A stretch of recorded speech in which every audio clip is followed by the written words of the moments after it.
to Wrock. Episode 14. 14. Yay! Let me see Gecko.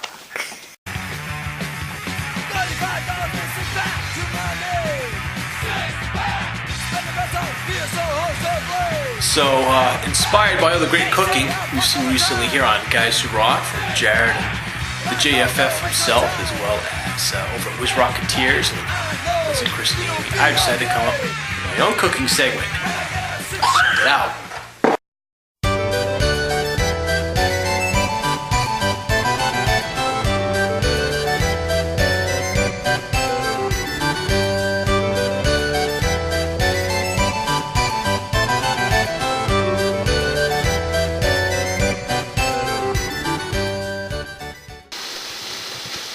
Okay, so here we are making beer. Woohoo! I am a home brewer, been home brewing for about 4 years, and basically what we're seeing right now is me taking a gallon and a half of boiled water, and taking it off the heat. And what we're doing at this point is we're just adding in some malt extract. Really all malt extract is to make the wheat beer that I'm making in this recipe, this batch. The extract is basically all your grains, your barley and whatnot that's already been cooked together, boiled, and then mashed.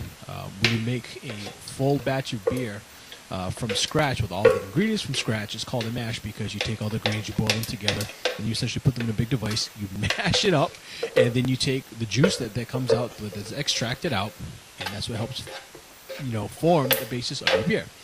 Here I don't have the equipment to do that, or the patience, or the ability. So I basically use an extract kit where the boiling of the grains, the cooking of the grains, and everything is already taken out and put together in a very viscous liquid. It's very thick, it's pretty much a syrup, and that gets added to the water to make the actual base of the beer. So instead of boiling wheat and barley together and everything, I have just put everything together in the form of the extract that I bought in a kit. You can really buy extract kits at a lot of liquor stores nowadays, as well as being able to order them online and go to specialty homebrew shops. I get my stuff down at Basement Brewha, located in Providence, Rhode Island.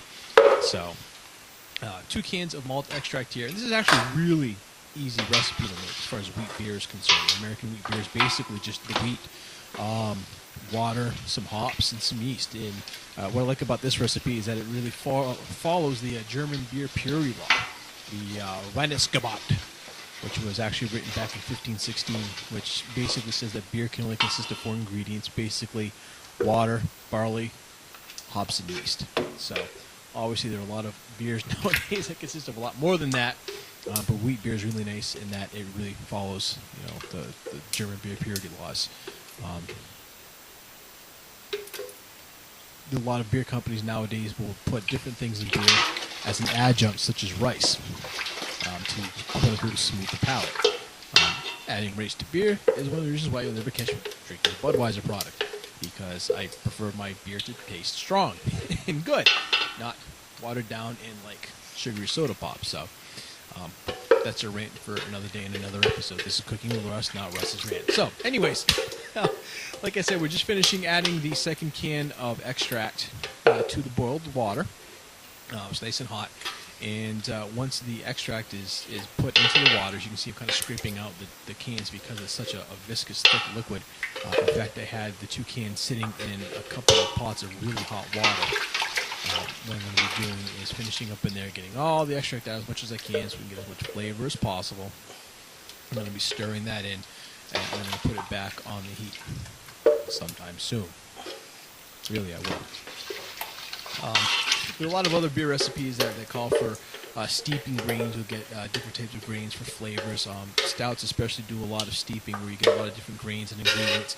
And you put them in like a cheesecloth bag, and you basically steep them. You boil the water, then you steep those grains in the water for anywhere from 15 minutes to half an hour before adding in your extract and other ingredients.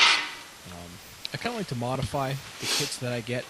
In this case, I'm not at this point. I'm going to be adding some lemon rind later on during the fermentation phase. But right here, I'm not adding anything else. I'm just going straight.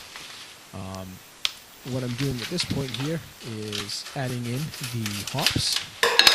And hops are kind of a bittering agent. They are used to get the aroma in beer as well as some of the taste as well. Different recipes call for different types of hops. This recipe just calls for a single type and it gets added fairly early on, which means that it's really not a very hoppy beer. The hop flavor and aroma just tend to cook in, and it's not an especially strong thing. And it's funny, the hops kind of look like, remember when you went to the zoo as a kid and you put a quarter in the machines and you got out little pellets of food to feed the animals in the petting zoo? That's kind of what the hops look like. So you don't want to feed those to your goats in your backyard or sheep. If you are Jack from beef, you don't want to give them hops. It's better you put them in your beer recipe. That makes things taste a lot better. So we're stirring. We're getting everything dissolved. And once everything is all set and squared away, we're pretty much dissolved in the boiling water, we're going to put it back on the heat. Making beer on a gas stove is nice because to take it off the heat, you just have to flip the dial and turn off the gas. On an electric stove, you have to remember to take it off. This is kind of rather important, as you will see very shortly in the next segment.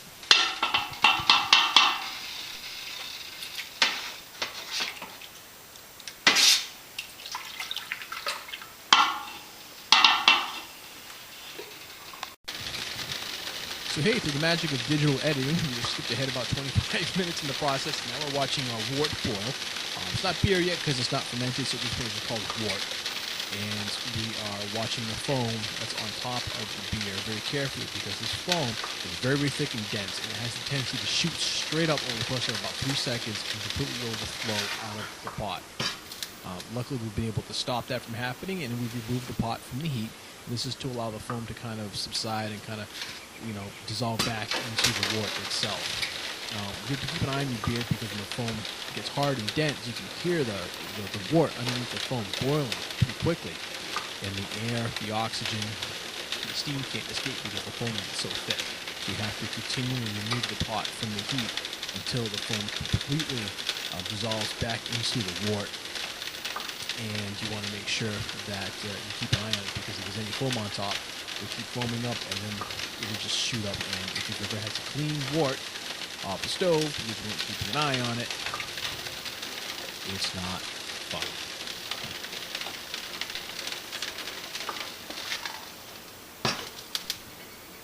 So here we are. I've got the wort removed for a second time from the heat. We're going to add that back on shortly. Again, you kind of sometimes have to do it 2 or 3 times in order to get the foam to fully subside. It's fully dissolved itself back into the wort. It's bubbling away to a nice, beautiful caramel brown color, and that means it's good to go. So we're going to hit boil for another 30 minutes.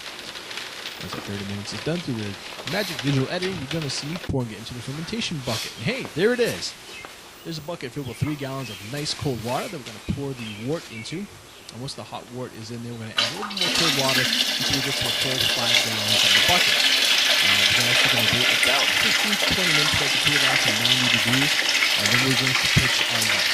Yeast is essentially what turns this wort into beer. The yeasties go through, and they basically start the fermentation process by eating their way through the beer and giving it the alcoholic content. It's been a week. It'll actually be called beer at this point. It's still wort, but we got to let it ferment for about a week to soak in the alcohol and the carbonation, and then that will officially be it. Now here we see the final product. We missed me pitching these because I taped it and somehow lost it. This is now sitting in the shower in my spare bathroom. Nice, cool, dark place where it's going to sit for about a week, bubbling away. The little air vent on the top bubbles away and allows the CO2 to escape. And in a week, we'll have 2 cases worth of wheat beer to drink.